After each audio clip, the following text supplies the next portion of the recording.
If you have trouble staying on your diet, constantly snacking, or feel like you have no willpower, this video is going to be for you. I'm going to teach you how to work with your body, with your cravings, and ultimately get you the results you want. Because as we know, consistency breeds results. Hi, I'm Megan. I am a metabolic specialist with a master's degree, and I've been a certified personal trainer for over 15 years. I've worked in some of the top medical clinics, gyms, and even online to help people feel better, lose weight, and ultimately create habits that are sustainable long-term. And I'm going to tell you a story because back in college, many years ago, I honestly thought hunger was just the price you paid to lose weight and look the way you want. And I was under eating, overdoing cardio, and I always struggled to stay on track, especially consistently binge eating dollar slice pizzas and a lot of beer. Now, times have changed. I've learned a lot more. And as I dove into my graduate degree, my certifications, the amazing places I've worked in the last 15 plus years, I understand now how metabolism works, how your blood sugar works, how satiety, hormones, everything plays a role here. And that is when everything changes for my clients. That is exactly what I'm going to teach you in this video today. We are going to talk about how to actually control for blood sugar, how to feel satisfied, and ultimately how to become successful in your nutritional habits. The first thing that I am going to teach you about to take control of your hunger, to be successful in your nutrition and your diet, is to plan your day ahead of time. Most people don't fail because they're lazy. Most fail because they are not planning appropriately. They are just raw dogging the day. They are thinking that protein amounts are going to magically happen, that they are going to grab food here or grab food there or eat on the fly and then reach their goals. And that is not how that works. That is going to set you up for skipping meals, blood sugar roller coasters,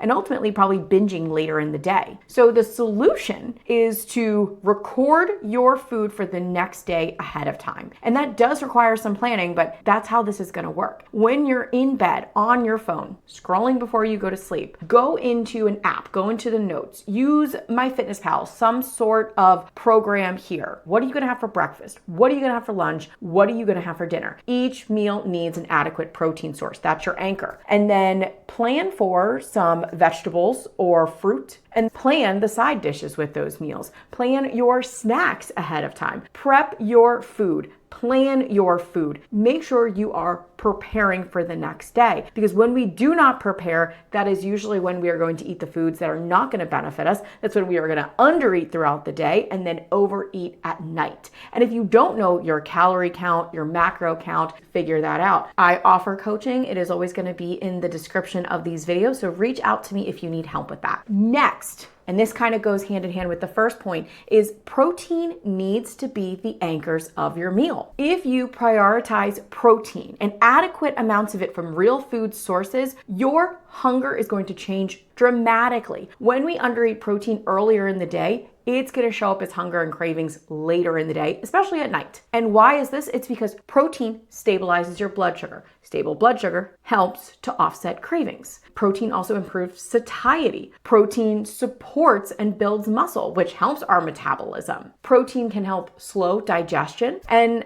protein ultimately is going to reduce your cravings. Most of us might start the day with a coffee, a carb, a smoothie, a granola bar. We are grab and go, we are out the door, we are running late, and we are not preparing. And then we wonder why our energy crashes, why we have cravings, and ultimately why we are going to binge at night. And that's just because you are not eating enough, you're not planning, and you're not having enough protein earlier in the day. So what do? Build your breakfast around that protein source. I mentioned them, but let's go through them again. Eggs, poultry, seafood, fish, grass-fed beef, Greek yogurt, cottage cheese. And if you're saying, wow, that doesn't sound like breakfast, that might be part of the problem. And breakfast doesn't have to look like breakfast. That is the worst part about breakfast, is we envision muffins, cereal, carb-rich things that have little to no fiber and not enough protein. So breakfast does not need to look like breakfast. Breakfast needs to have a protein source. And if you are confused on meal nutrition ideas, what to eat, please subscribe to my channel. We're going to talk more about that. But in the meantime, smoothies with some Greek yogurt, eggs with some fruit on the side. This doesn't need to be complex. So the next point, you planned your day. There's protein with each meal. I'm still craving things at night. I am still reaching for the snacks. Well, protein is super important, but it is not the only nutrient that you are probably under eating. I want to talk about being afraid of fat and salt. And this is a big thing because not only are we under eating protein, but we are probably electrolyte deficient.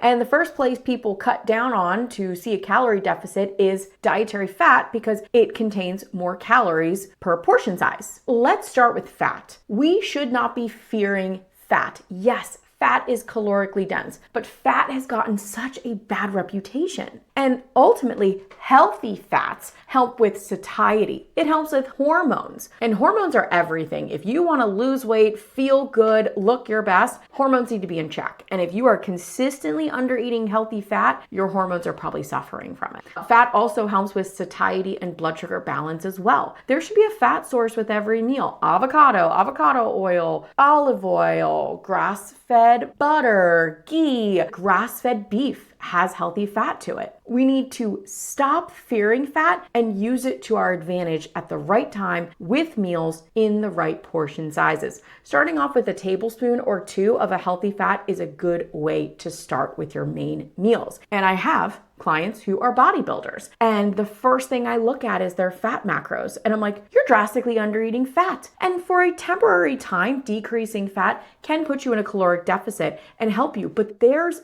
long-term issues with too little fat intake, because if you are consistently under eating fat, your hormones will tank. And the best bodybuilders know this, which is why they only decrease fat short term and then refeed and refuel their bodies. So make sure you are having fat with every meal, especially to support fat loss, hormones, libido, energy, hair, skin, you name it. Please don't get rid of fat. And on that other note, salt. Salt has also got a really bad reputation. But if you are someone without kidney issues, you are sweating through exercise, sauna, running outside with your kids, you are probably taking in too little salt and or electrolytes. So make sure you are using a really good Celtic or Himalayan salt. That's the first spot that I go to with my clients is, are you salting your foods? Use Celtic, use Himalayan salt, salt your meals to taste. And if you notice it's enjoyable, that's probably because you're underdoing it with salt. And the other aspect of that is not just through sweating, but when we are overly stressed, or if we decrease our carbs, or as women in certain times of their cycle, you need more salt. So listen to your body at this point and do not fear salt. And a big question I get asked is, how do I know if I'm having too little salt without labs? And labs are great. I utilize them in my own coaching business as well as the medical clinics I work at. But what does low salt or electrolytes look like if you wouldn't know it? Well, cravings are the big one, as we know, but also it might look like anxiety,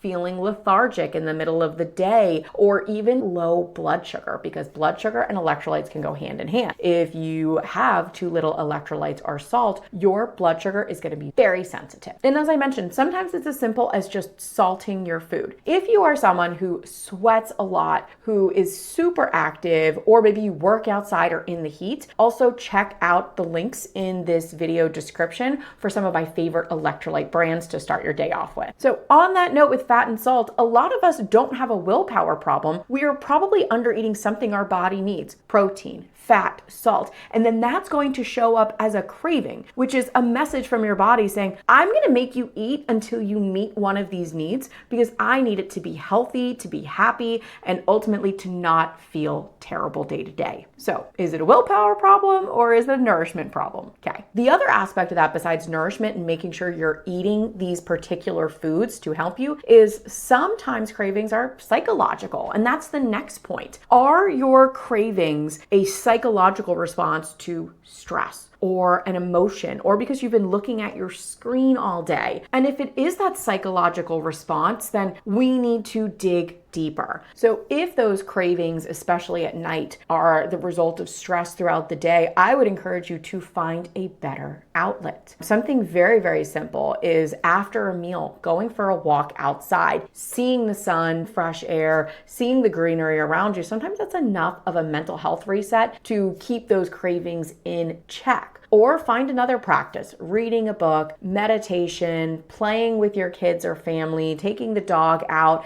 something that gets you away from the kitchen, your indoor environment, and helps to reset your stress feelings. Psychologically, sometimes that's all you need to help those cravings go down. My next point is sleep. One night of bad sleep, research shows, can hijack your cravings the next day. It can make you more hungry for carbohydrates, sugar, etc. And that is because sugar and carbohydrates are energy. It's going to help your body's energy. So if you only sleep 4 or 5 hours that night, your body is then going to crave help with energy the rest of the day. Your body is going to crave sugar and carbs to replenish the energy that you don't have because you didn't recover through sleep. Now, as someone who has had seasons of bad sleep, I do want to address that some of us, especially parents, might be in a season where we can't optimize sleep. We are surviving, not thriving. So maybe you need to fast forward this section. But if you are somebody who has control of your sleep, go to bed earlier. When the sun goes down, start winding down for bed. Find a bedtime routine. You should be sleeping in a cold, dark room. Get off your phone, read an actual book, listen to a meditation, prepare your body for sleep. Because sometimes it's as simple as, instead of 5 hours of sleep, I got 6 to 7 hours of sleep. Your cravings are going to decrease because your body recovered the night before and your hunger hormones are more in check. And yes, it can be that simple. Okay, the last and probably most important point of this whole video for controlling cravings and getting ahead of your hunger is a very simple ask of, are you eating enough? And personally, I will tell you, many years ago, that was the hardest realization that I had to come to terms with, is that I was teaching 2-3 hours of exercise classes in a day. I was a student.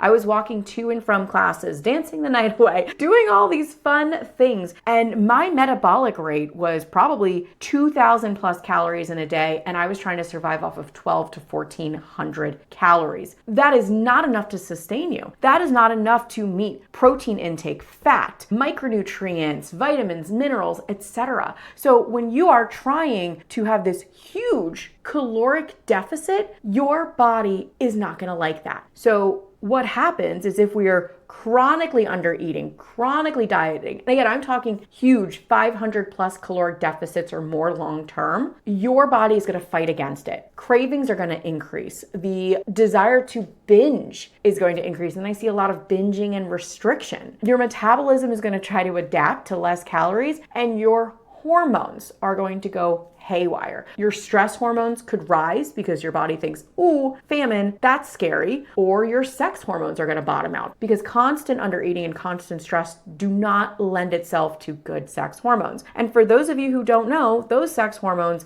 help with hair, skin, your libido, your drive, your energy, your ability to build muscle, your ability to burn fat. If those things sound great, you can't let your sex hormones bottom out. You can't let cortisol or your stress hormones take over. So what do? You need to make sure your deficit is not too steep, because chronic undereating at a steep deficit will eventually catch up with you. And that's going to look like hormone dysfunction, thyroid dysfunction, weight loss is going to stall, you're going to be exhausted, you're going to have cravings, and you're probably not going to be nice to those around you. So I would recommend making sure that your caloric deficit is not more than a few hundred calories. If your goal, and most of us should be, to build and maintain lean muscle mass, I would not go to a caloric deficit of more than 500 calories a day. And even that is a little atrocious to me. So find your metabolic burn throughout the day, do a mild deficit, wait a few weeks, see how you feel, see how you look, and adjust accordingly by about 100 calories here or there. Slow and steady wins the race, and slow and steady is going to prevent you from binging every night and then undoing all of your hard work day to day. Once you stop fighting your body, white knuckling cravings, and actually giving your body what it needs and making these things really sustainable long term, you're going to lose the weight, but you're also going to keep it off, and you're going to feel better, and you're going to want to keep going with this because you can't imagine going back to the way you were. If you like this video, comment below. Tell me what you liked the most. Subscribe to my channel where I talk a lot more about metabolism, real world nutrition, and getting the results you want. Thanks, guys.